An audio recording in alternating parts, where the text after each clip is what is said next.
जय अन्नपूर्णा साथियों, मैं पंडित अमित शुक्ला, आपका ज्योतिष मित्र। कैसा रहेगा 2025? आज बात करते हैं वृश्चिक राशि के जातकों की।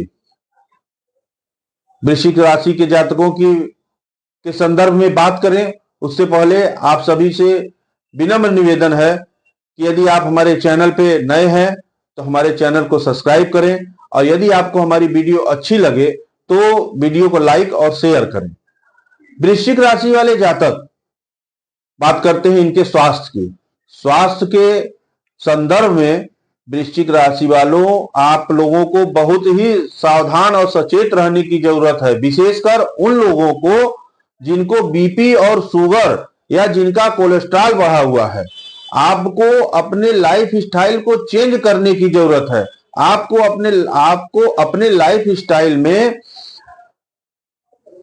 जिम, टहलना, योग और प्राणायाम को शामिल करने की जरूरत है, जिससे आप अपने स्वास्थ्य को पूर्णतः ठीक कर सकें और अपने 2025 आने वाले साल का आनंद उठा सकें। वहीं शनि भगवान का गोचर 29 मार्च को परिवर्तन होकर आपके पंचम स्थान पे चली जाएगी। अभी जो गोचर शनि भगवान का चतुर्थ स्थान में है वो 29 मार्च को परिवर्तित होकर आपके पंचम स्थान में चले जाएंगे, जिसके फलस्वरूप आपको विद्या, बुद्धि, संतान से लाभ मिलता दिखाई दे रहा है। आपका बुद्धिमत्ता जागृत होता दिखाई दे रहा है। आपको कार्यक्षेत्र से विशेष लाभ होता दिखाई पड़ रहा है। यहां पे एक बात कहने की जरूरत है कि शनि भगवान की तीसरी दृष्टि आपके दांपत्य और पार्टनर पे पड़ेगी, तो आपको विशेष ध्यान ये देना है कि 29 मार्च के बाद और पूरे साल आपको किसी से कोई पार्टनरशिप नहीं करनी है, किसी से कोई साझेदारी नहीं करनी है, और वहीं पे आपको अपने पार्टनर का, अपने जीवन साथी का विशेष ख्याल करना है कि उनके स्वास्थ्य पे शनि भगवान की तीसरी दृष्टि पड़ेगी। और शनि भगवान का तीसरी दृष्टि जहां पड़ता है वो व्यक्ति का अग्नि परीक्षा होता है। तो दांपत्य जीवन में कोई भी किसी भी प्रकार का मनमुटाव न होने पाए, न आप अपने पत्नी के या अपने पति के स्वास्थ्य पे विशेष ध्यान दीजिएगा कि उनकी तबीयत न खराब होने पाए। और सबसे बड़ी बात कि कोई भी पार्टनरशिप या किसी भी साझेदारी को करते हैं तो बड़े ही सावधानी से करिएगा, नहीं तो साल के अंत तक आपको इसका नुकसान उठाना पड़ सकता है।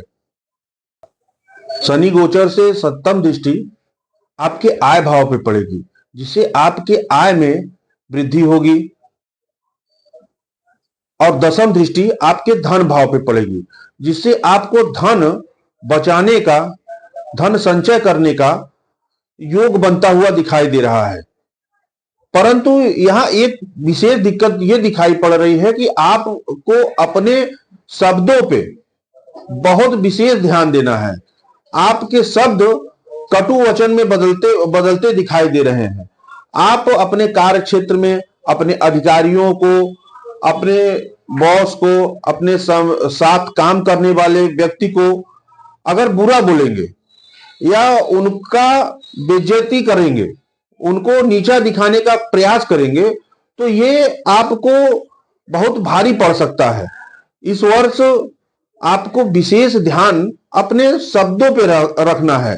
शब्दों के द्वारा ही आपको समाज में मान सम्मान, कार्य क्षेत्र में प्रगति और व्यापार में लाभ दिखाई दे पड़ेगा। परंतु वहीं अगर आपके शब्द कटु हो जाएंगे तो आपको इन सब चीजों का नकारात्मक फल दिखाई देने को पड़ेगा। वहीं खाने का शौक बढ़ेगा, अच्छा खाना खाने का मन करेगा, मनपसंद खाना खाने का मन करेगा, परंतु थोड़ा स्वास्थ्य का ध्यान देते हुए, पेट का ध्यान देते हुए भोजन की तरफ बढ़िएगा। नहीं ज्यादा खाने से एसिडिटी, गैस इत्यादि समस्याएं उत्पन्न हो सकती हैं, तो थोड़ा इस पे भी विशेष ध्यान दीजिएगा। वहीं गुरु का राशि परिवर्तन 19 मई को आपके अष्टम भाव पे होगी।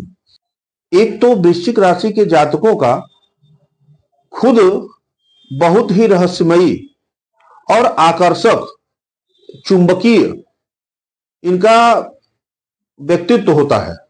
उसमें गुरु का गोचर करना इनके रहस्यमयी तत्वों को और बढ़ा देगा। ये गूढ़ विद्याओं की तरफ आकर्षित होंगे, कुछ नया स्किल सीखने के लिए जबरदस्त उत्साहित रहेंगे। इनको समझ पाना इनके आसपास के लोगों के लिए बहुत मुश्किल होता हुआ दिखाई दे रहा है। ये जो काम कोई नहीं कर पाएगा, उस काम को वृश्चिक राशि के जातक मई के बाद बड़े आसानी से करते हुए नजर आएंगे। वहीं शनि भगवान का गुरुदेव का पंचम दृष्टि व्यय भाव पे पड़ रहा है। तो गुरु देवता का पंचम दृष्टि व्यय भाव पे पड़ रहा है, तो इससे आपको चिंता करने की जरूरत नहीं है। गुरुदेव धार्मिक कार्यों में आपका पैसा खर्च कराएंगे, आपको धर्म के प्रति आपकी रुचि बढ़ेगी, आप दूसरों की मदद करते हुए दिखाई देंगे। वहीं आपको विदेश से लाभ दिखाई दे रहा है। वहीं गुरु की नवम दृष्टि आपके पराक्रम को बढ़ाता हुआ दिखाई दे रहा है। वहीं गुरु की सप्तम दृष्टि आपके धन भाव पे पड़ेगी, जो आपके धन के लिए बहुत लाभदायक होगा। आपको धन के अनेक स्रोत बनते दिखाई दे रहे हैं। आपका धन संचय करने का योग बनता हुआ दिखाई दे रहा है।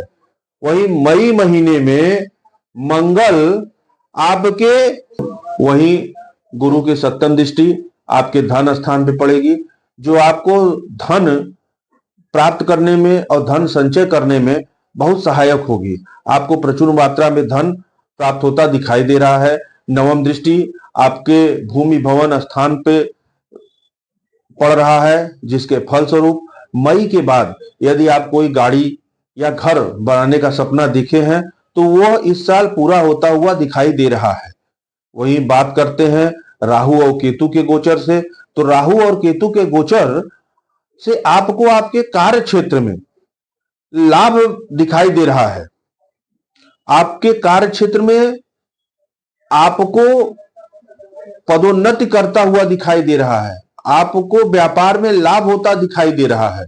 परंतु यहां पे आपको अपने परिवार जनों से व्यर्थ के वाद विवाद में नहीं फंसना है। यदि आप परिवार वालों से वाद विवाद करते हैं तो पारिवारिक दूरियां बढ़ेंगी। आपको अपने पिता के स्वास्थ्य पर विशेष ध्यान देना है। अपने पिताजी के स्वास्थ्य पर विशेष ध्यान देना है। पिताजी के स्वास्थ्य में जुलाई में कुछ तबीयत उनकी खराब होते दिखाई दे रही है, और आपको वो जल्दबाजी नहीं करनी है। आप अगर किसी भी निर्णय में जल्दबाजी करेंगे और धैर्य का परिचय नहीं देंगे तो आपके लिए नुकसानदायक साबित हो सकता है। विशेषकर सितंबर से लेके नवंबर के महीने तक आपको किसी भी निर्णय को लेने के लिए धैर्यता का परिचय दीजिएगा और जल्दीबाजी में कोई निर्णय मत लीजिएगा। बात करते हैं विद्यार्थियों की, तो विद्यार्थियों को मेहनत करने की जरूरत है। अपने लक्ष्य को फोकस करके थोड़ा मेहनत करें, उसके बाद उनको सफलता दिखाई पड़ रही है। विद्यार्थियों के लिए कुल मिला के साल अनुकूल रहेगा। बात करते हैं वृश्चिक राशि वालों के कुछ उपाय की। वृश्चिक राशि वाले जातकों को इस वर्ष प्रत्येक शनिवार को सुंदरकांड का पाठ करें। यदि सुंदरकांड पाठ करने में सक्षम नहीं है तो बजरंग बाण का 7 बार पाठ करें, जिससे उनको काम में, उनके कार्य क्षेत्र में सफलता मिलेगी। वहीं पीपल के पेड़ में तिल तेल का दिया शनिवार को जलाएं। और तीसरा उपाय यह है कि केसर चंदन का तिलक पूरे साल भर नाभि पे, मस्तक पे और जवान पे लगाएं, जिससे वृश्चिक राशि के जातक को 2025 कामयाब, समृद्ध, ऐश्वर्यशाली बन सके। यदि आपको हमारी वीडियो अच्छी लगी हो तो लाइक करें, चैनल पे नए हैं तो चैनल को सब्सक्राइब करें। यदि आपको कुंडली का परामर्श कराना है तो आप नीचे दिए गए नंबर पे संपर्क करके अपॉइंटमेंट ले सकते हैं। इसके मिलते हैं अगली राशि धनु राशि के साथ। तब तक जय अन्नपूर्णा।